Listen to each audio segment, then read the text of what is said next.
السوفت اللي هقدمه لك النهارده هينفع برضو ان شاء الله. هسيب لك سوفتين، واحد للاجهزه الداخليه وواحد للاجهزه الخارجيه اللي احنا شغالين عليه دلوقتي، عشان يبقى بحيث مثلا يبقى ايه الفيديو مشترك، بدل ما اعمل شرح تاني وكده واقول للناس. هسيب لك سوفت للداخلي الواي فاي الداخلي وسوفت الواي فاي الخارجي اللي انا شغال عليه، بس تتاكد عشان خاطر ما يطلعلكش رساله، لانك لو خدت السوفت بتاع الاجهزه الواي فاي الخارجي واديته للداخلي هيقبل عادي، ولكن هيطلع لك رساله جهاز غير صالح. فعايزين تركيز شويه في الشرح، ودي حاجه مهمه. السلام عليكم ورحمه الله وبركاته. اعزائي شرحاء بلاد في كل مكان، يا رب تكونوا بخير وبسعاده دايما يا رب. جاي لكم النهارده بشرح وسوفت تحويل مميز لكل اجهزه السان بلس 1506 تي في والاتش في والاف في فلاشه 4 ميجا واي فاي خارجي.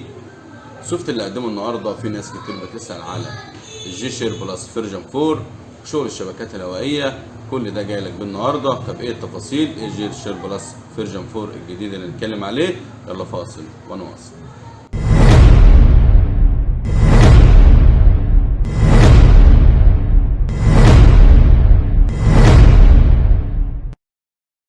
بسم الله الرحمن الرحيم، توكلنا على الله. اول حاجه نصلي على النبي عليه افضل الصلاه والسلام. تاني حاجه ما تنساش تعمل اعجاب للفيديو، اشتراك للقناه، تفعيل زر الجرس ليصل كل ما هو جديد في عالم الرسيفرات. ايه سوفت النهارده يا عم بلال؟ سوفت النهارده احنا قدمنا سوفتات كتير للشبكات الهوائيه واحدث اصدار لليوتيوب وكل حاجه موجوده على القناه. اخر سوفت كنا منزلينه بيدعم فلاشتين واي فاي، كل حاجه مميزه في السوفتات الاخيره اللي على القناه لكل الشبكات الهوائيه، واحدث اصدارات في السوفتات اللي بقدمها. ولكن في الاونه الاخيره في ناس كتير طالبه الجي شير بلس فيرجن 4، لان الناس كلها بتتكلم ان ده هيبقى يعتبر معتمد على كل الشبكات الهوائيه ان هو يشتغل وبلقطه نت وبالماك ادريس، وفي تفاصيل كتير في الموضوع ده. انا بصراحه بدايه كده ما جربتش عشان خاطر نبقى احنا واثقين من الكلام، يبقى انا بتكلم بما يرضي الله. انا ما بجربش، انا بقدم السوفت بس للناس وانت عليك تجرب، ولكن انا ببقى متاكد ان السوفت تمام ونفس الاصدار ونفس المعالج وكل حاجه في السوفت تمام، مفيش فيها اي مشكله. ولكن الحاجات ديت انا ما بجربش فيها وما بشتغلش فيها. وشكر خاص لكل الناس المحترمه على التعليقات الجميله على القناه، وما تستعجلش في الشرح عشان خاطر ما تفقدش الجهاز بتاع حضرتك، لان في ناس عندها اجهزه على البوت القديم لازم تديله سوفت تمهيدي، وفي ناس لو متابعانا على القناه وبتنزل احدث سوفتات بنقدمها يبقى تدي السوفت عن طريق اليو اس بي على طول بدون سوفتات تمهيديه.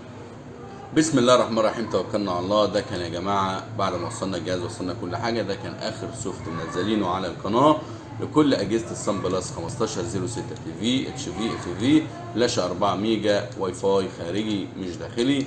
تمام، هنخش على النسخه زي ما وعدناكم. هتلاقي الجهاز زي ما بقول لك 1506 اتش في تي في اي حاجه إن كان. طبعا السوفت ده كان جميل ومحترم ويدعم فلاشه الواي فاي، وزي ما قلنا في الشرح السابق للسوفت ده ودخلنا على الوسائط. يعني واحد هنا يقول لي يا عم بلال ما جهاز محترم وجهاز جميل وكل حاجه وعليه كل حاجه اهوت زي ما حضرتك شايف، ولكن هنا يا جماعه في سوفت جديد، في حاجه جديده الناس كلها بتدور عليها، في اضافه مميزه نازله لكل الناس. فبالتالي احنا الحمد لله زي ما وعدناكم على القناه احدث سوفتات، كل ما هو جديد في عالم الرسيفرات بننزله للناس، ما بنبخلش على حد باي معلومه. عشان ما اطولش عليكم هنخش على تحديث. وزي ما قلت لك الناس اللي اجهزتها على البوت القديم هتدي للجهاز لازم سوفت تمهيدي عشان الجهاز ما يعملش معاك لمبه حمراء، ولكن الناس اللي متابعينا والمشتركين على القناه ومتابعين القناه وبينزلوا احدث سوفتات هتدي للجهاز السوفت عن طريق اليو اس بي على طول بدون اي سوفتات تمهيديه زي ما هتشوفوا دلوقتي. بسم الله. زي ما حضراتكم شايفين الجهاز سحب معانا السوفت تمام. عايزين التأني في الشرح، ما تستعجلش في الشرح وتنزل السوفت، لان في ناس كتير بتفقد اجهزتها بدون ما هم يسمعوا الشرح كامل، في الاخر بيبعتوا في التعليقات الجهاز عمل مشكله، الجهاز اي حاجه. وفي ناس محترمه طبعا بتتابع الشرح كامل، عشان كده الحمد لله بينبسطوا من السوفتات ودايما متابعينا ودايما مشرفينا، وكل الناس على دماغ ومنورينا على القناه.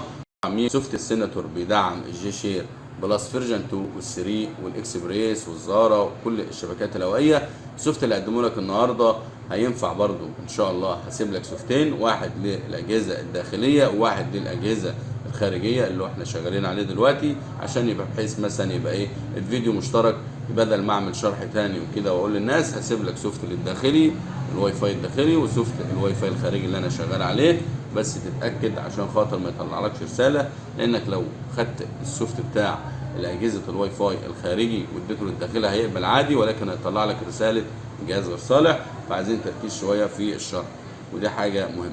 زي ما قلنا لكم الجهاز بيدعم معانا تكبير الاشاره، لان في اجهزه السناتور الخاصيه دي موجوده وبتنفع الناس الفنيين اللي بيركبوا، يعني هي تعتبر خاصيه واضافه مميزه. هنرجع باك، دي قائمه القنوات زي ما انتم شايفين، قائمه جميله. اجهزه السناتور اجهزه محترمه لها كل الدعم. هنرجع باك، هنخش منيو، ده المنيو الجميل بتاعنا اللي متعودين عليه من اجهزه السناتور.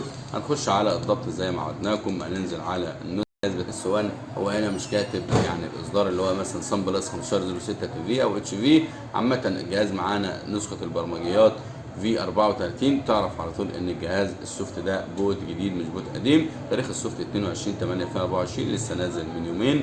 عندنا الجهاز بيدعم معانا فلاشين واي فاي، الفلاشه القديمه والفلاشه الجديده، يعني الجهاز كامل متكامل. لو دخلنا على تكوين الشبكه، في هنا واحد يقول لي هل بيدعم يو اس بي كاب؟ زي ما حضرتك شايف ما بيدعمش الا الشبكه المحليه والفلاشه الواي فاي خارجيه، ولكن للاسف ما بيدعمش اليو اس بي كابل، ولكن ان شاء الله يعني بيدعم فلاشتين الواي فاي، اكيد يعني هيفيد الناس كلها، مش عقبه يعني. ولو دخلنا على اخرى زي ما اتكلمنا قبل كده، دي اختصارات للالوان اللي بره ديت للجهاز، اللي هو الاحمر والاخضر والاصفر والازرق. هنرجع باك، السوفت معانا جميل، السوفت معانا سريع، بيدعم طبعا لوجو تشانل. هنرجع باك، هنخش على الاختيار ده وهننزل تحت كده زي ما حضراتكم شايفين. الجهاز محترم سريع. فين يا عم بلال جي شير بلس فيرجن 4؟ هنخش على الوسائط، هنضغط 1506، هنبص هنلاقي الجهاز معانا بيدعم الفيديو كام، الناشير والناشير في 2 والجي شير بلس فيرجن 4 والشيرنج والبقعه وكل حاجه. تمام. في هنا واحد يسالني سؤال ويقول لي يا عم بلال ده بالزارة والاكسبريس، هو يعني كلام كده والله اعلم برضو، ان يعتبر الجي شير بلس فيرجن 4 هو هيدعم كل الشبكات الهوائيه، علشان خاطر النظام الجديد اللي هيشتغل عليه ان الجهاز هيشتغل وهتشتغل لقطه نت كل. هل انت جربت؟ اقول لك لا. هل انت حد جرب وقال لك؟ انا برضو لا. انا بما يرضي الله دي خاصيه جديده ناس كتير بيدور عليها، قدمتها لك في السوفت النهارده، وفي السوفت بتاع اجهزه الواي فاي الداخلي هنزله لك برضو، يبقى عندك سوفتين. خلي بالك وركز معايا في النقطه دي كويس. هسيب لك سوفتين لاجهزه السان بلس 1506 تي في اتش في اف في واي فاي داخلي، ونفس الوقت الجهاز اللي انا شغال عليه دلوقتي هيبقى لاجهزه السان بلس 1506 تي في واتش في واف في واي فاي خارجي، يعني عندك المعالجين، عشان بدل ما اعمل ده في شرح ده في شرح يبقى كله في شرح واحد. الواي فاي الداخلي نفس اللي انت شايفه بالظبط، نفس المنيو، نفس تكبير الاشاره، بيدعم فلاشتين واي فاي، كل حاجه زي ما تشوفها في شرح النهارده هو بيدعمها. بيدعم برضو الناشير والناشير في 2 وجي شير بلس فيرجن 4 فقط لا غير. كل اللي انت شفته هو مطابق لسوفت الواي فاي الداخلي. متعه بالسوفت براحتك، ولو في جديد ان شاء الله هنقدمه لك. وهنا يبقى وصلنا لنهايه موضوعنا النهارده. كان سوفت وشرح محترم لكل الناس، سوفت لكل اجهزه السان بلس 1506 تي في اتش في اف في، فلاشه 4 ميجا، واي فاي خارجي مش واي فاي داخلي. وفي كل ده هسيب لك سوفت كمان زي ما قلت لك في الشرح، سوفت الواي فاي الداخلي برضه نزل له نفس الاصدار للجي شير بلس فيرجن 4 كل الشبكات الهوائيه. يا رب تكونوا استمتعتم بالشرح واستفدتم منه. ما تنساش اعجابك للفيديو واشتراكك في القناه وتفعيل زر الجرس لكي يصل كل ما هو جديد في عالم الرسيفرات. انتظرونا في شرح وفيديو قادم على قناتكم الجميله قناه شرح بلال سات. والسلام عليكم ورحمه الله وبركاته. اعزائي شرح بلال سات في كل مكان.